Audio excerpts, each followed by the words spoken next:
Good morning, guys. I hope you had a good weekend. Today we are going to be taking our STAR test.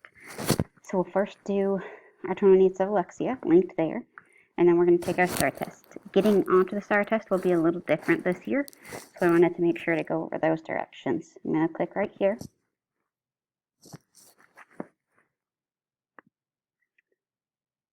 Okay, so you're going to use Clever this year. You can click on the link, log in, and then you're going to come down where you see this big R for Renaissance Learning.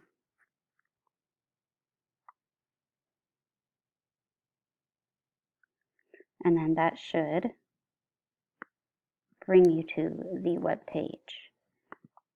I'm going to come back to this for 1 second. Okay, you're going to want to make sure you click STAR Reading. See that? Not this first one with the little blue corner.